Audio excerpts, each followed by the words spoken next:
e eu tenho certeza que o pessoal vai gostar muito da conversa com o deputado Paulo Martins. Eu tenho que te chamar de deputado ou pode ser Paulinho mesmo? Vai de Paulinho, né, Denian? A gente já tem uma certa estrada aí para dispensar esse tipo de coisa. Aliás, eu dispenso até para quem não tem. Tudo bem, Paulinho? Tudo bem, e você? Estava acompanhando aqui agora você falar sobre a OMS. Olha, que reunião de gente escrota, viu? Desculpe a palavra, mas é isso. O senhor Tedros, eu confio mais num curandeiro, num pajé, que pelo menos respeitam uma tradição, do que no senhor Tedros, tá? Que a cada semana, a cada dia que vem, ele se contradiz, enfim, entendo ele como um agente político e não como uma autoridade de saúde. Agora, Paulinho, no começo dessa doença, lá na China, a OMS fez vistas grossas e fingiu que não era com ela, né? Numa proteção ao É, regime e ao governo chinês de uma maneira inaceitável, né? exatamente, a OMS o tempo inteiro atuou como o braço do governo chinês, o tempo inteiro. Em nenhum momento ela alertou o mundo sobre o problema vindo da China como um problema da China, não, não foi isso em nenhum momento. Depois soube-se que a OMS tinha informação e segurou, então é muito obscura a relação do senhor Tedros, da cúpula da OMS, com o regime comunista chinês, que não tem nenhum problema em caminhar nas sombras, como todo mundo já sabe. Essa questão da relação político-geográfica, China, Rússia, Estados Unidos, o quanto isso estoura na gente? Vou fazer uma pergunta ao deputado federal Paulo Martins. O quanto que essa queda de braços, que ela não é de agora da Covid, isso é uma questão estrutural do mundo contemporâneo, mas o quanto nós devemos nos preocupar de uma possível aliança, por exemplo, de Rússia e China, com vistas grossas da OMS, contra os Estados Unidos, e que isso possa nos atingir, Paulinho? Essa aliança, ela não se dá simplesmente agora nessa história de Covid, né? Isso é mais um fato contemporâneo que vai fazendo com que a aliança ela se consolide. Mas há muito já havia uma certa sincronia entre esses dois países, essas duas potências, né? Mesmo na época dos seus regimes comunistas, quando na Rússia ainda se mantinha como União Soviética, havia, obviamente, um alinhamento natural, apesar de divergências sérias, eles tinham isso sim. A China participava pouco do projeto expansionista internacional, ela se voltava mais para dentro, mas depois disso, depois do desmantelamento soviético, há intelectuais que afirmam, e aliás o mentor deste projeto, que é o chamado projeto eurasiano de predominância mundial, que é o senhor Dugin, que é um mentor do Putin, é uma outra forma de enxergar essas relações, né, do Ocidente e Oriente, há assim uma pretensão de predomínio desse eixo. Isso é bastante complexo, mas existe. E ele está ficando muito claro agora, cada vez mais claro agora, né? Até pouco tempo era coisa de maluco falar isso, mas não. Ele agora vai se solidificando, e isso sim nos afeta. Nós temos relações comerciais, temos aqui uma certa turbulência política, e isso também vai se colocando como uma espécie de releitura da Guerra Fria, né? Onde um eixo China-Rússia contra um Ocidente que é encabeçado pelos Estados Unidos, que está em crise do seu pacto social, assim como também o Ocidente europeu. E o Sim. Brasil está inserido nisso. O Brasil inserido nisso. É delicada a nossa situação, até porque temos uma dependência enorme do comércio internacional com a China. O deputado Paulo Martins, como é que você vê o governo Bolsonaro em meio à pandemia? Eu vejo que o governo Bolsonaro, ele acertou na tese, tá? Na tese de que, vamos lá, não é o que o governo fez, deixou de fazer, vamos mais amplo um pouquinho. O governo Bolsonaro colocou assim: eu não acredito em isolamento, porque isolamento não é viável, porque a economia quebra, o governo quebra e eu nem posso tratar dos doentes. Foi isso que o governo Bolsonaro, no sentido macro, leu da pandemia, e assim ele entendeu. Ele errou onde? Na comunicação. O governo Bolsonaro não conseguiu fazer com que boa parte da crítica da imprensa, que já tem uma predisposição a ser contra ele mesmo, levasse a sério o diagnóstico que esse governo fez. Então politizou-se as soluções, politizou-se os problemas, e tudo que o governo tentou já era imediatamente contestado. E aí a imagem que se tem do governo é que ele foi pior do que ele realmente foi. Porque, por outro lado, nas ações econômicas e também no suporte a recursos e a insumos de saúde, ele foi muito eficaz. Não está faltando dinheiro para ninguém. Você notou que a manchete de que morreu alguém por falta de UTI, ela aconteceu só lá no início, lá no Amazonas. Depois ela não aconteceu mais. Não aconteceu mais. Porque o governo inundou de dinheiro as prefeituras. Inclusive, há um mau uso de recurso público extraordinário nisso. Há cidades que mal têm caso, tem 1 ou 2 casos, e receberam milhões. Tá? E os prefeitos têm que cuidar e a sociedade fiscalizar o uso disso aí. Então, o governo foi muito melhor do que a imprensa em geral tenta passar a ideia de que foi. Não, tá? Superlativizando pequenos detalhes que não fazem a menor diferença na política em si. Não, e a importância dos R$ 600 de auxílio emergencial, que também a imprensa faz de conta que não enxerga, né, Paulo? Que um socorro de R$ 600 para quem está na fome e está no desemprego, isso é um apoio que é a diferença entre você ter o pão ou não ter o pão na mesa para o seu filho comer, né?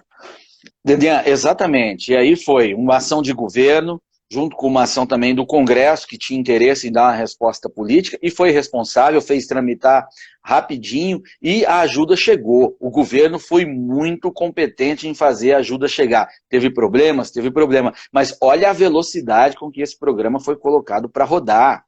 Existem aí experiências anteriores que demorou anos para que a coisa chegasse na ponta. Agora não, foi de uma vez, o governo chegou mesmo, as pessoas estavam perdendo emprego, soma-se esses R$ 600 ao pacote de ajudas às empresas, a suspensão de contrato, a complementação do governo na redução salarial que as empresas fizeram seus acordos, respectivamente, preservou, Daniel, milhões de empregos. Isso é preciso ser reconhecido, tá? Tem que ser muito irresponsável, muito leviano, para não reconhecer essas ações.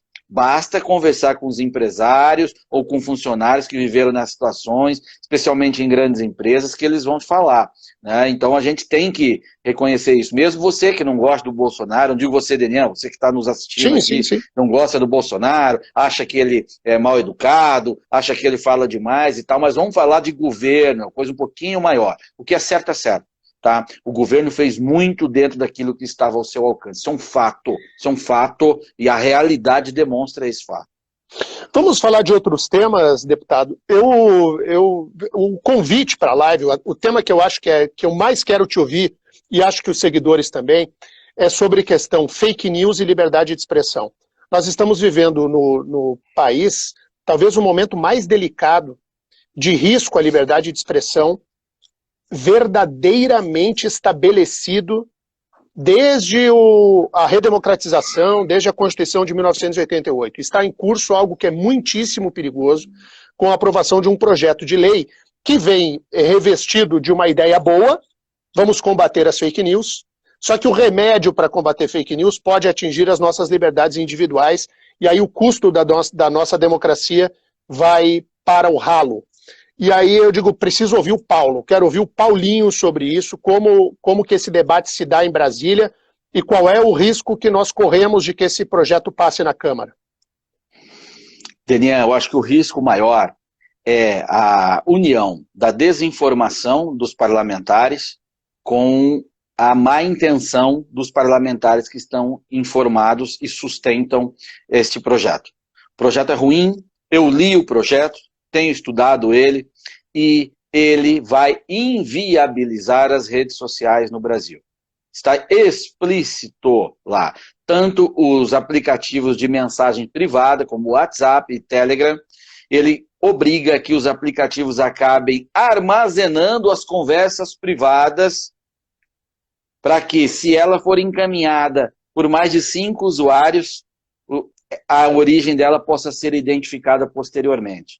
É o fim do grupinho de família no WhatsApp. tá? Porque uma simples reunião, poucas pessoas, essa conversa vai se enquadrar naquilo que está previsto na lei e você não terá mais privacidade no seu WhatsApp e no Telegram. Eles sabem disso? Sim. Qual que é a intenção? Fazer com que as pessoas deixem de se conectar, de se conversar e da informação circular. Vai inviabilizar esses aplicativos. Assim como as plataformas de redes sociais, né, que se chamam de provedores, como Facebook, Instagram, que a gente está usando aqui, Daniel, eles não... A única medida que eu defendo e que não consta na lei seria a manutenção garantia de manutenção do conteúdo postado por mim, que só fosse removido através de decisão judicial. Exceto naqueles casos já previstos em lei, como a apologia ao sexo, a pedofilia, coisas assim, né, que já mostram que o dano imediato já é grande, então a plataforma poderia fazer. Não. Nem isso faz. Ele coloca a plataforma como corresponsável pelo que eu posto. E aí ele diz assim, ó, se você infringir as regras, plataforma, a justiça pode te aplicar uma multa que incide em até 10% do teu faturamento bruto do ano anterior. Imagina. Tá? Imagine. Isso vai estourar na gente, né? Claro. Óbvio, né? Aí um Facebook que tem mais de 100 milhões de usuários no Brasil, ele vai ser reincidente inúmeras vezes no mesmo dia. Porque eles não vão... Em algum momento vai falhar o controle deles, certo? Claro. Então, com poucas multas, em poucos dias, a operação deles está inviabilizada. Inviabilizada. Provavelmente vai haver empresa que vai decidir não mais operar no Brasil. Vai chegar a esse extremo da inviabilidade econômica das empresas, né? Além do mais, ele cria um conselho ligado ao Parlamento, ao Congresso Nacional, que vai indicar membros que vão acompanhar as redes sociais. Nem a União Soviética ousou tanto. Eles que entendiam tanto de conselho, Daniel. Tá? Então, é muito, muito grave. Muitos parlamentares, e até intelectuais ou críticos, não estão entendendo o fenômeno que é as pessoas se conectarem e não sabem lidar com isso. Não sabem lidar com isso. Eu tenho até preparado, estava estudando a questão, me parece, Daniel, uma situação semelhante à discussão, claro, que em outros patamares, né? E quando surgiu o conceito de liberdade de expressão, que ele decorre ali da pulverização da imprensa, quando é inventada a máquina de imprimir livros Sim. e jornais. Porque até então esse debate não havia, que quem imprimia era quem sabia escrever. E era praticamente a Igreja Católica que ela tinha os monges copistas. Então eles replicavam os livros que a Igreja queria. Se alguém quisesse escrever outro, podia, não havia esse poder. Né? Por mais que falem o contrário, mas era assim. Mas quando a invenção da máquina e outros começam a disseminar conteúdo, aí começou a haver discussão, não, tem que ter a garantia, isso é um princípio básico, cada um escreve o que quer. E agora, como cada um tem um perfil, pode fazer uma live, pode publicar, pode ter o seu blog, me parece semelhante ao início da pulverização das máquinas. Sabe? E o pessoal não está sabendo lidar, estão assustados. E é preciso esclarecer isso e também amadurecer tanto as lideranças, as autoridades, quanto o próprio usuário, né, da responsabilidade dele publicar, que eu acho que isso vem natural, vem com o uso, e vem com esse debate.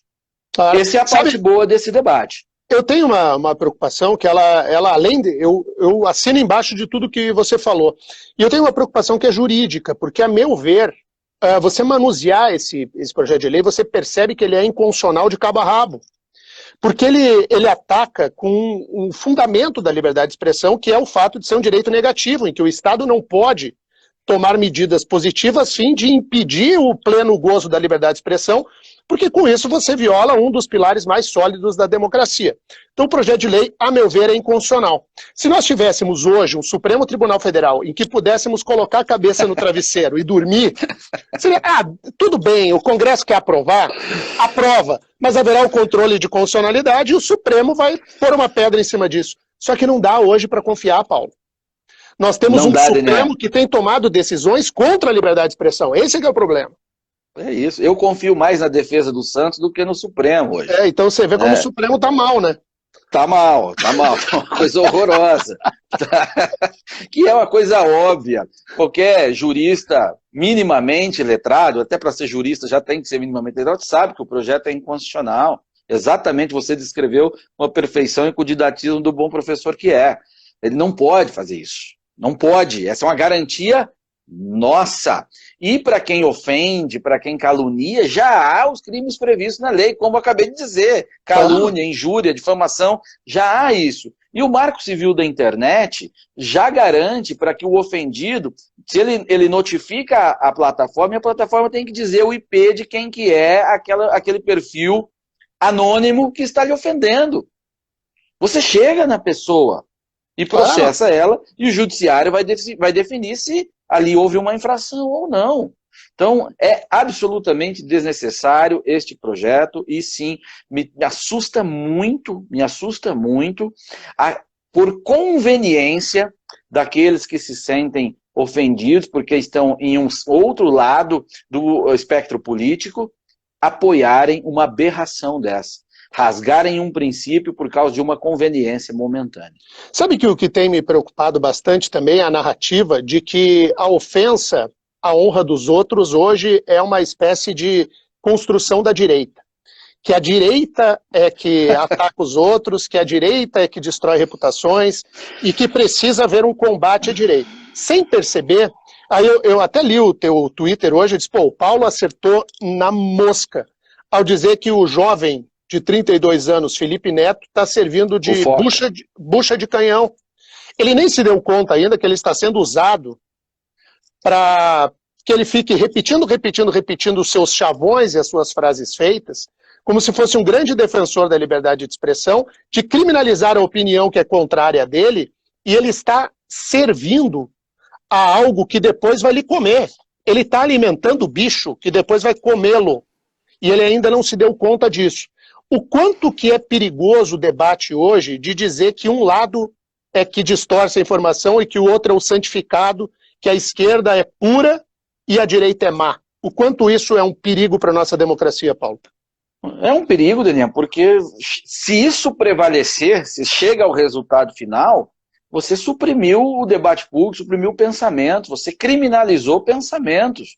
E não é assim. O que na direita tem de tão ofensivo? Você dizer que cada um tem a liberdade de fazer o que quer, na verdade é isso, não é? É você preservar tradições, mas não querer que o Estado intervenha na sua vida, no papel do indivíduo.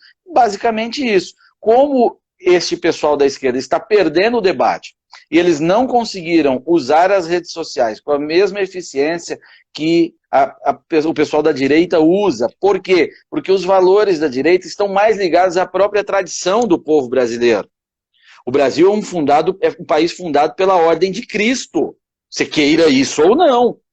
É verdade, é assim. Então, quando você assume um discurso de direita, o teu engajamento vai aumentar organicamente, porque ele encontra mais respaldo social. Você goste ou não disso. Então, como eles não conseguem entrar nessa arena, eles recrutaram um rapaz que tem 40 milhões de seguidores, não por seu discurso político, mas pela sua irreverência de falar com jovens e qualquer outra coisa. Aliás, no início da carreira dele, ele era bem politicamente incorreto. Sim. Muito mais próximo aos valores da direita do que da esquerda. Mas agora a mídia mainstream o absorveu e ele está sendo usado como uma bucha de canhão de uma guerra que não é dele. Por isso que eu estou dizendo bucha de canhão da guerra alheia. E vai ficar caro para ele, não vai ser bom para ele, não, para os negócios dele. Eu não acho que ele tem esse poder, não, que ele não tem. Daqui a pouco ele sentirá a sensação do chiclete, Daniel. Chiclete é aquele docinho que o sujeito põe na boca, masca. Quando acaba o doce, é cuspido fora. E a esquerda vai cuspir fora esse rapaz. Escreva o que eu estou falando, vocês que estão nos acompanhando aqui. Pode ter certeza que vai acontecer. Mas o bojo da tua pergunta, que é o quão danoso para o debate é um pensamento criminalizar o outro, é óbvio, é o fim da liberdade. É o fim da liberdade. Que é o que eles querem, né? E é o que eles querem. Perfeito. O único pensamento que pode se discutir a sua supressão é aquele pensamento em que a sua prevalência implica no fim da minha existência ou da minha liberdade. Como, por exemplo, o pensamento nazista. Sim. Não é? Sim, sim. E eles estão querendo colocar neste mesmo patamar o pensamento liberal conservador. Pelo amor de Deus, isso é loucura. Se eu enxergar por outro viés, a proposta que eles estão colocando, que vai criminalizar, por exemplo, o meu pensamento, ela equivale para mim ao pensamento nazista. Porque vai garantir o fim da minha liberdade. Daí o tal do fascismo será compreendido a pleno, e não a manipulação sobre a expressão do que se fala que fascismo é no Brasil, né? Exatamente, não como carimbo, como rótulo, não, mas sim na sua prática. Na sua prática. Eu mesmo processei a Carta Capital e o editor-chefe da Carta Capital, porque eles publicaram um artigo em 2013, a meu respeito, dizendo que eu era fascista e que, por isso, o governo federal devia fazer uma intervenção no SBT, acabar com a concessão do SBT para me tirar do ar. Olha que amante da liberdade essa gente. E eu, como sou um grande fascista, né, eu procurei o Poder Judiciário. Claro. Porque se eu fosse como eles, eu ia na frente da casa do cara e ia dar uma surra no cidadão. Se eu fosse o que eles dizem que eu sou. Mas aí você buscou o pilar do juízo, do poder moderador. Do juízo. Justamente para que ele diga quem é que tinha razão. E você ganhou o processo, né, Paulinho? Ganhei em primeira, ganhei em segunda instância, e aí eles recorreram ao Supremo Tribunal Federal. Vai ganhar também. o deputado, essa experiência que o jornalismo te deu antes de ingressar na vida pública como deputado, desde o mandato passado, quando entrou como suplente, e viveu talvez um dos momentos mais importantes da história brasileira, que foi o impeachment da ex-presidente Dilma, depois uma eleição que foi uma eleição com uma votação absolutamente sensacional. O quanto o teu exercício no jornalismo, que você continua praticando, mas o exercício do jornalismo diário, da opinião, contribui para o político que você é hoje?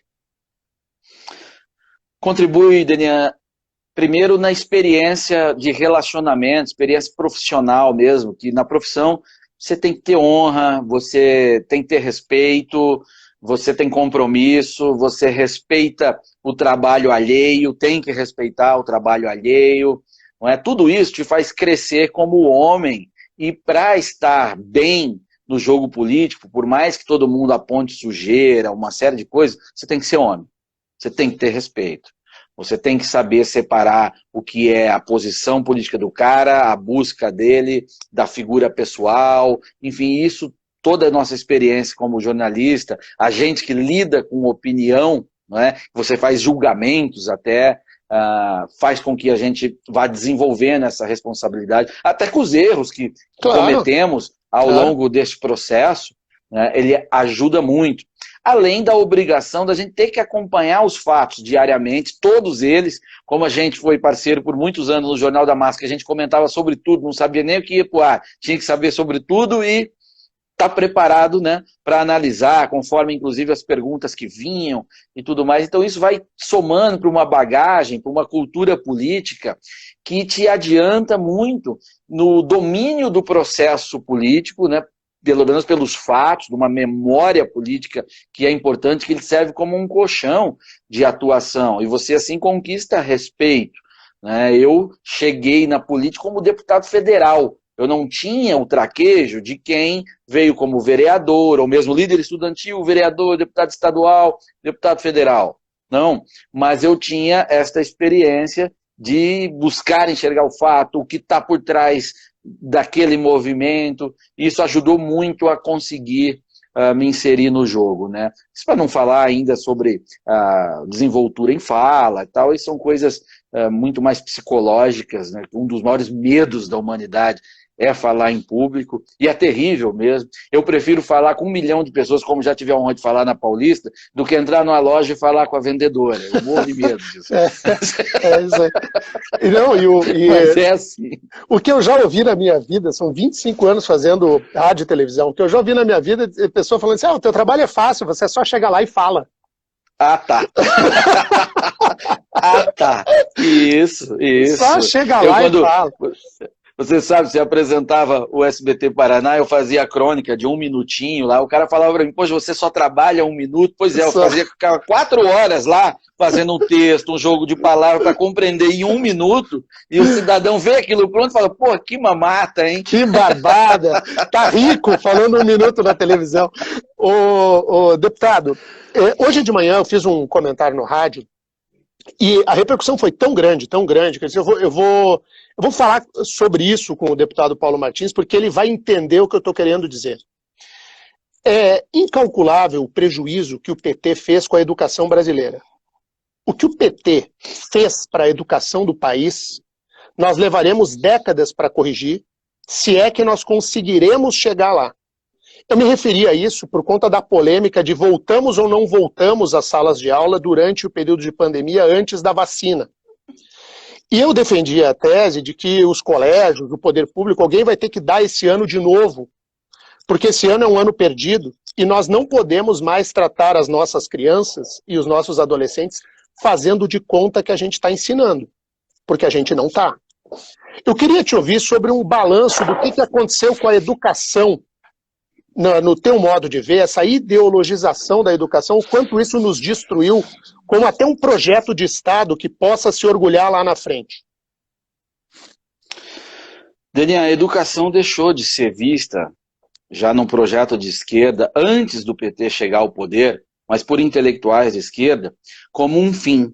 A educação foi vista como um meio para lhe conferir poder político. A educação deixou de ser aquele instrumento, ou seja, na verdade um conceito, valores, onde você transmite conhecimento. Não. Lembra que surgiu a expressão educação crítica, formar cidadãos. Não é? O que isso quer dizer? É ativista político. Foi isso que eles buscaram.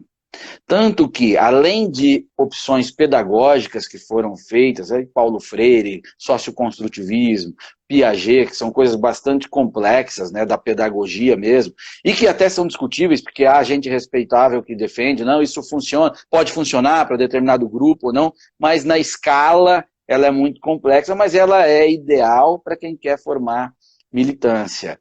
Aí, paralelo a isso, você vê em vários estados, houve inclusive aprovações legais que transformam a escola num microambiente de tensão política, como, por exemplo, eleição para diretores de escola. Diretor não tem que ganhar a eleição, diretor tem que apresentar resultado. Ele é o gestor daquilo e ser conduzido, reconduzido ao cargo com o resultado que aponta. Não, em muitos lugares há a eleição, por exemplo, para diretores, onde até pais, os funcionários e até os alunos votam. Então o pessoal vai escolher quem? Quem cobra disciplina, quem cobra responsabilidade? Nem sempre. Dependendo da efervescência ali, é a quem convém. Então veja, só um exemplo para o pessoal enxergar como o resultado não era mais o objetivo. O objetivo era fazer dali microambiente de militância. Tanto é, não por acaso, que a esquerda detém até hoje praticamente o monopólio das organizações estudantis, da militância estudantil e das organizações de docentes. Né? Sem dúvida. Então, foi visto assim. Tanto que, mesmo com a dinheirama que tem ido para a educação, os resultados não aparecem.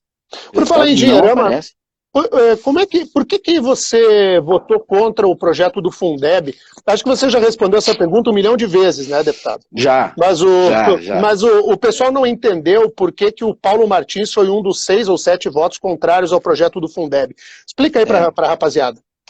Daniel, o pessoal não entendeu, porque todo mundo comprou a narrativa de que votar pelo Fundeb era votar pela educação e votar contra o Fundeb era votar contra a educação. Não tem nada a ver com isso, não.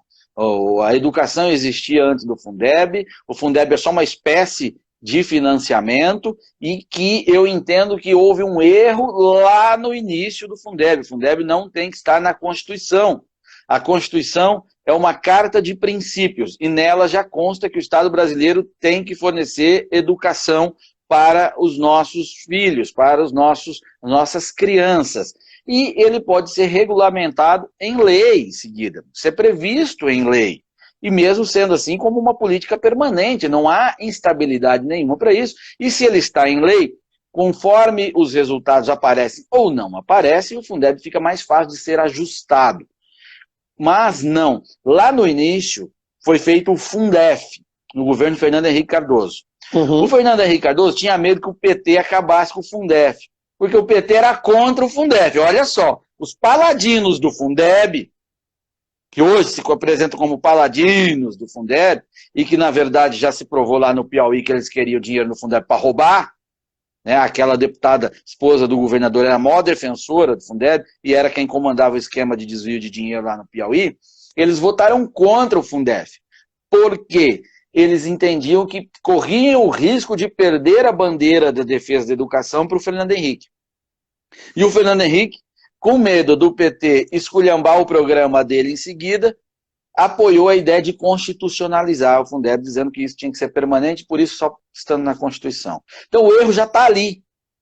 O erro já está ali. Depois o PT muda o nome disso e amplia o programa, e aí vira Fundeb, mas no mesmo princípio constitucional, lá no ato das disposições constitucionais transitórias, e agora eles aprovam o Fundeb como emenda constitucional e amarrando ainda mais o orçamento, Daniel.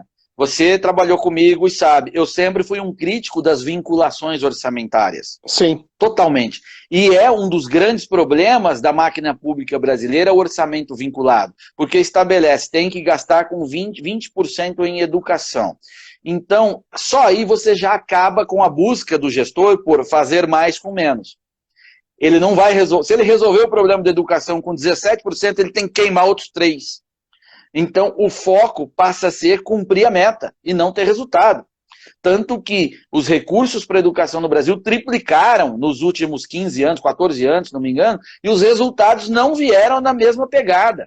O problema não é falta de dinheiro, né? Não, não é mau uso. E nesse novo texto do Fundeb, a vinculação é ampliada, diz lá que 70% do fundo tem que ser gasto com salário. Então, naqueles municípios onde há menos crianças, a população está envelhecendo, porque os filhos, os casais têm menos filhos, então o prefeito vai ter que gastar aqueles 70% com salário, então significa uma ampliação de salário. No mesmo texto, consta que o dinheiro do Fundeb não pode ser usado para aposentados, tem que ser só para o pessoal da ativa, mas o professor tem paridade. Então, vai implicar numa explosão fiscal, o texto é uma bomba fiscal.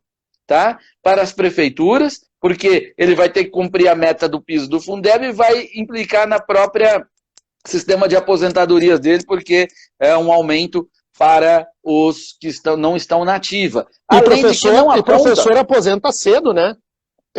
Aposenta cedo. O Brasil fez essa opção, entendeu que o professor é uma função mais desgastante, então ele fica mais tempo no sistema. E não há previsão de onde virá a parte da União. Sabe? Então eu achei de uma irresponsabilidade constitucionalizar, sem atacar os deputados que votaram. Eu entendo o contexto inteiro, mas como esse era um princípio meu, eu preferi arcar com o desgaste político deste jogo de desinformação e votar com a minha consciência e com a coerência daquilo que eu sempre defendi, contra a constitucionalização de despesa ou investimento, chame lá do que for. Paulo Martins, você está gostando de ser deputado? Uma pergunta do teu amigo que está te fazendo agora. Você está curtindo, acha que é legal? O que você está achando? Denian, eu não reclamo para Deus do meu destino, mas assim, é sacrificante, tá? Não é uma coisa necessariamente divertida. Eu me sinto muito honrado, é bom nesse sentido, eu gosto da responsabilidade de representar, de discutir seriamente a legislação, enfim, mas é um tanto inglório e um tanto ingrato. Tá?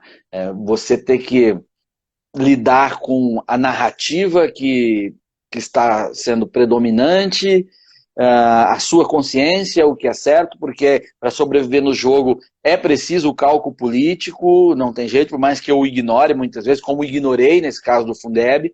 Se eu fosse fazer apenas cálculo político, eu teria votado sim e passaria ileso, sem nenhum prejuízo eleitoral de imagem quanto a isso, sabe? E isso para quem sempre teve na sinceridade, na busca pela verdade, uma condição de pensamento, e até fiz disso a minha profissão, assim como você, é algo que emocionalmente exige muito. Gasta muito. Para um psicopata, não, ele não está nem aí com nada, não sente essa responsabilidade, o cara faz o que é bom para o jogo dele e dorme tranquilo.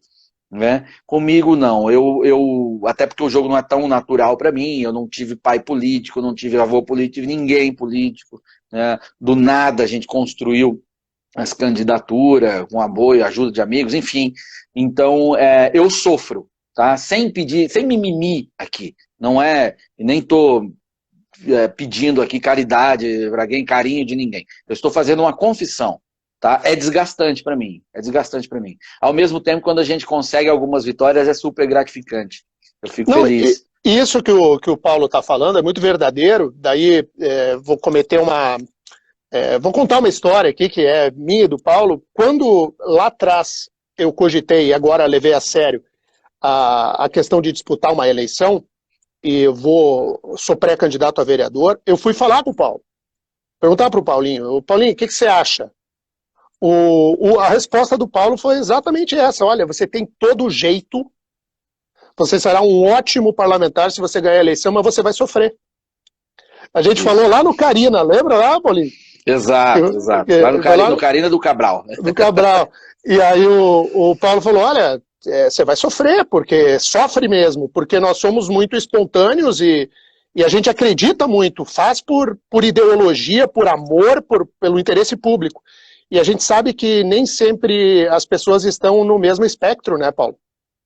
É isso mesmo, é muito difícil. E você tem que ficar lendo pessoas o tempo inteiro, porque muitos se aproximam e você não tem certeza da real intenção dessas pessoas. Muitos não são bem intencionados, muitos são. Então você não quer ser injusto e também não pode ser bobo, não pode ser usado. Isso te impõe um grau de atenção, de defesa, de estado de alerta, de concentração, que é muito desgastante, te arrebenta, tá? Te arrebenta mesmo, mas é do jogo, é assim, a gente tem que arcar com a responsabilidade, as pessoas vão nos enxergando como referência, como até liderança, e a gente tem que seguir, tem que desenvolver coro, né, e não perder a convicção, pelo menos é o que eu penso. Pode ser que eu perca a eleição ali por causa das minhas convicções, que o jogo muda, o mercado de ideias muda, o eleitor pode perceber errado, mas você tem que estar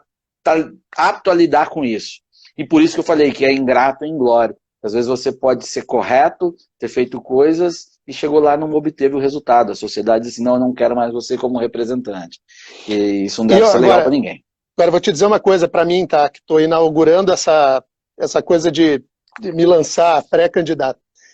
Todas as coisas que eu fiz na minha vida, profissionais, eu sempre dependi de mim. E essa eleição é um negócio muito estranho, porque você depende que o outro vá lá no dia e digite o teu número, né, Paulo? É muito complicado, cara. Você fica na mão. Você fala, eu fiz o meu melhor. Aí o cara pode dizer que achar que o teu melhor é uma porcaria. E dizer, não, eu vou votar no meu primo. E você não conseguiu. Ou vem uma onda eleitoral e você não está necessariamente nessa onda. E os caras, não, eu vou votar com a onda e você perde. Mas é muito legal. É muito difícil, é muito difícil. Assim, quando você vê que milhares de pessoas te escolheram, é muito gostoso. Você fala, caramba, né?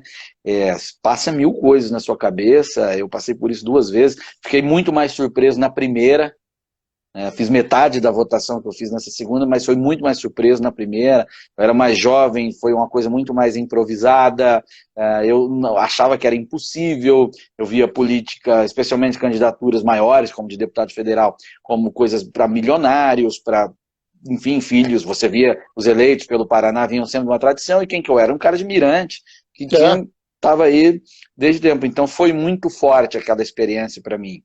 Tá? Na segunda, eu já vi que era possível. Então, apesar de eu me desgastar demais, eu não fiquei tão surpreso. Né? E veja, aí veio a onda 17, eu não estava no 17, apesar de ser um pioneiro no discurso de direita, um dos construtores, na verdade, você sabe disso, desse ressurgimento da direita, né? Então eu olhava e falava, caramba, eu estou há anos trabalhando nisso e daqui a pouco eu posso ser atropelado por alguém que chegou ontem e tirou uma foto com o Bolsonaro.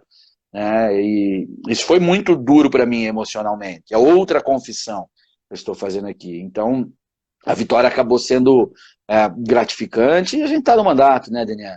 Aí você trabalhar por reformas, como a reforma da Previdência, há levantamentos que apontam que eu fui um dos deputados que mais defendeu a reforma, até alguns dizem que eu fui o que mais defendeu a reforma, e a gente conseguiu. Então, essa é uma satisfação legal.